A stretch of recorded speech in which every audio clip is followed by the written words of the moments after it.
This is my 1993 Dodge W250 that I've got for sale. It has 247,000 miles on it. It's hard to tell, but this is actually a green color. It looks black a lot of times. But the truck does have some cosmetic issues. It needs a new grille. This part right here is cracked. It is mostly rust-free, but it does need the paint touched up.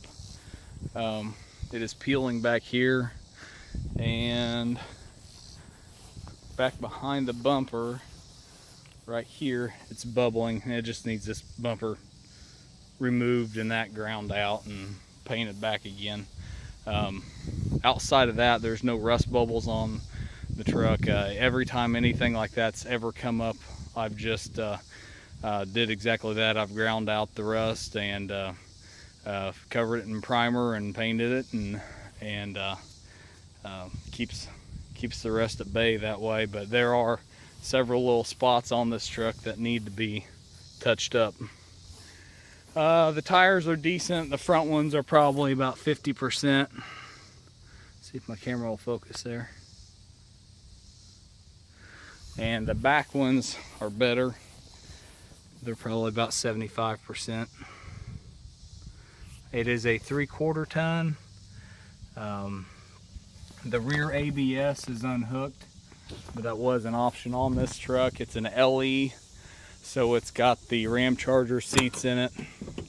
It has power windows and locks, all that stuff works. I've got a tack, I think that's a ISPRO, ISSPRO, whatever in the heck that is, tack on it. It's got a boost gauge there. It also does trans temperature and EGTs. It also has a fuel pressure gauge right there. It is four-wheel drive. Four-wheel drive works just fine. It's got the jump seats in the back. The interior is in pretty decent shape. There is a rip in this seat right here. Every once in a while I just sew it back together. I haven't done it for a while. The headlight switch has been replaced. I also put relays in the headlight system so all the current doesn't go through the headlight switch anymore. Otherwise you eat about one of those things every 6 months. Let's see. It starts up and runs just fine.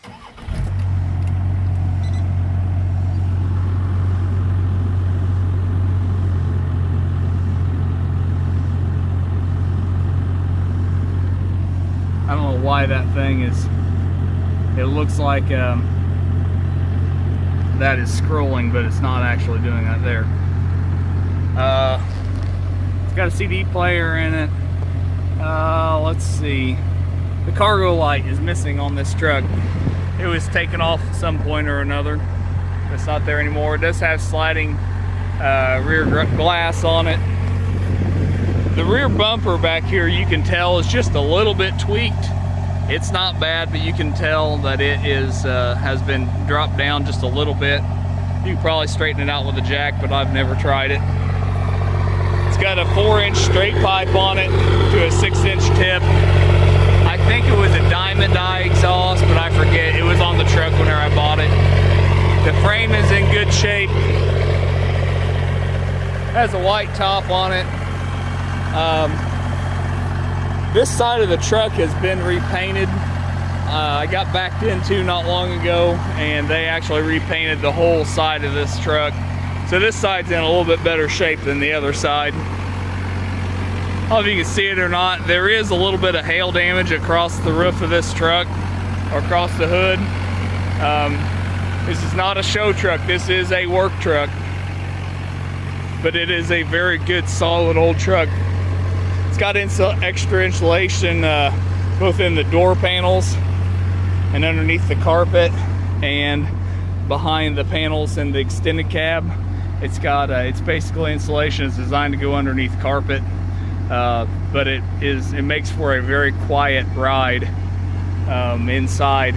The dash has absolutely no cracks on it. It's just got this cover on it. What else? The cruise control does not work on this truck, nor do the hazards. I don't know why.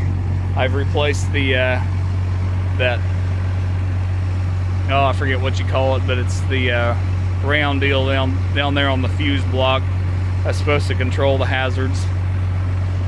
The headliner's good. It's missing this piece of trim up here and also on the back. But really the headline or the interior is in pretty decent shape on this truck.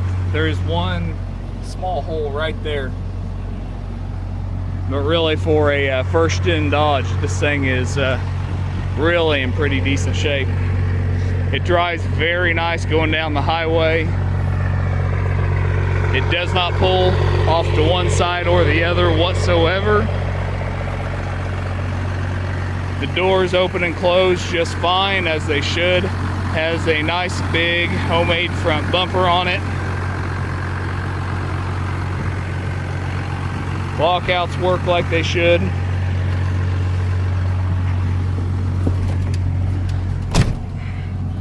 See if we can take it for a little drive.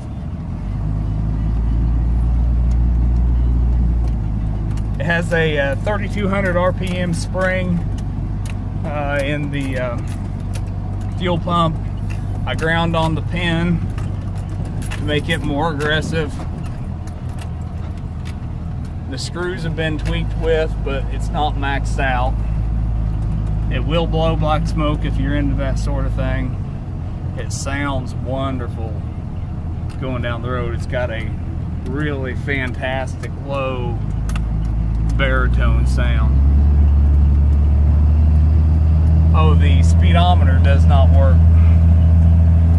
It registers really, really low, but the odometer does work.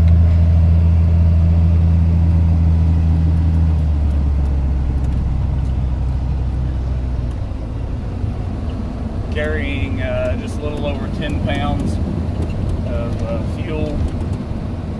There, just cruising along. I'll nail it here in a little bit. You can see that it will maintain fuel pressure under full throttle. There we go. That's full throttle right there. It's getting down to about 5 or 6 pounds. But from the factory, these things only carried between 3 and 4 pounds, something like that. This has a second generation piston style lift pump on it. It's a vast improvement over the diaphragm style pump that these things came with.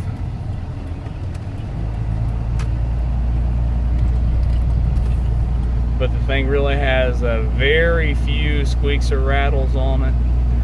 There's no idiot lights on the dash.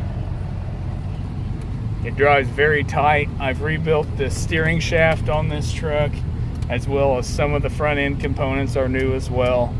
The whole front end has not been rebuilt by me. The guy I bought it off of said that he rebuilt the whole thing, but I'm not super convinced he did that. I'll just put it that way, because I've replaced parts on it since then. The guy I bought it off of also repainted it. I bought the truck in September of 2012. I bought it from a guy down in Tyler, Texas. Like I said, he repainted it and did a not stellar job. The paint is prone to chipping. That's part of the reason why it needs touched up right now. But it's not that bad of a job. I've done it a few different times. Pretty simple to keep rust at bay.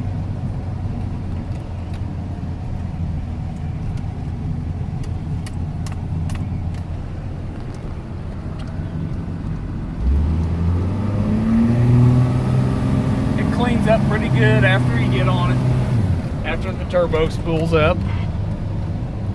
But it's just a pretty good old truck.